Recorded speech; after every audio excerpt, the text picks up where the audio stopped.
Bonjour les enfants, aujourd'hui on va fabriquer un boomerang et on va essayer d'apprendre à le lancer. Pour cela on aura besoin d'une paire de ciseaux, un feutre, du patron que vous pouvez télécharger sur le cloud, d'une boîte de céréales, enfin la moitié suffit, hein, et c'est parti. Donc première chose à faire déjà, c'est de découper en respectant bien les traits, le patron du boomerang que je vous propose de fabriquer.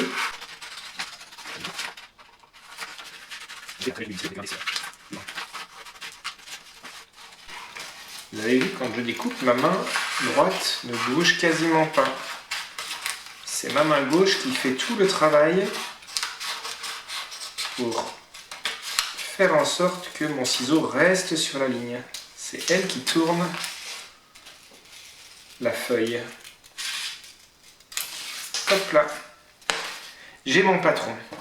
Grâce à ce patron, que je vais placer sur la boîte de céréales de manière à ce qu'il n'y ait aucun pli.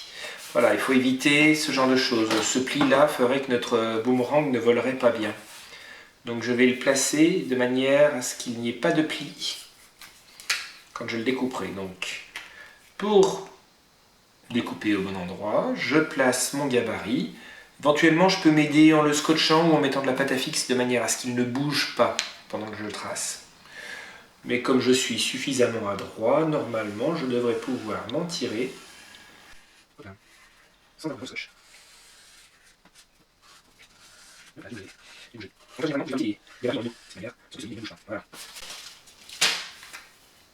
Vous avez vu, mon tracé ne touche aucun pli. Je reprends ma paire de ciseaux. Cela, je n'en ai plus besoin. Et je vais pouvoir tout simplement découper mon boomerang. Alors, quand on découpe dans des cartons, c'est un petit peu plus difficile. Ça résiste plus.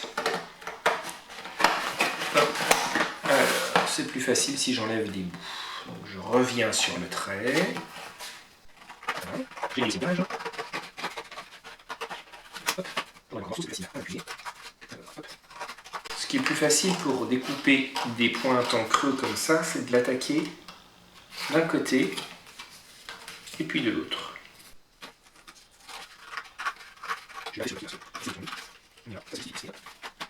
J'ai mon boomerang que je peux décorer tant que je le veux. Alors, ce qui est intéressant, c'est qu'il y a deux côtés. Il y a un côté avec le glaçage, voilà, le papier coloré, et puis il y a un côté gris. Avec le feutre, je vais me faire une marque ici, hop là, ou alors là. Ce qu'il faudra faire quand on va lancer le boomerang, il faudra toujours le lancer en mettant le pouce, que l'on soit droitier ou gaucher, le pouce sur un rond. Donc je peux le tenir de cette manière-là, ou je peux le tenir comme ça. Quand il est fait, qu'on le pose sur une table, il a les bords qui sont légèrement relevés ici, un petit peu par ici, un petit peu par là et un petit peu là. C'est normal.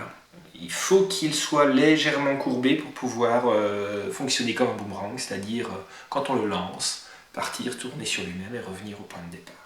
Pour lancer le boomerang, donc on va, je l'ai expliqué, mettre le pouce du côté gris, hein, pas de ce côté-là, voilà, du côté gris, si je suis droitier, je l'emmène le plus loin possible vers l'arrière.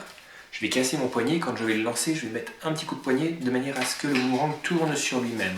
Il faut absolument que le boomerang il tourne. Si je suis gaucher, pareil, je prends le côté gris et je le ramène. Autre chose à expliquer.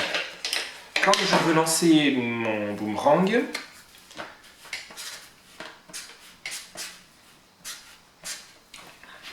je suis debout et je vais lancer le boomerang pas vers le haut, mais hop là, mon beau dessin, hein, mon bonhomme, il va lancer le boomerang devant lui légèrement vers le haut. Hein, s'il y a un adulte devant lui, on essaye de viser la tête de l'adulte. Voilà, papa et maman ils sont là, hop.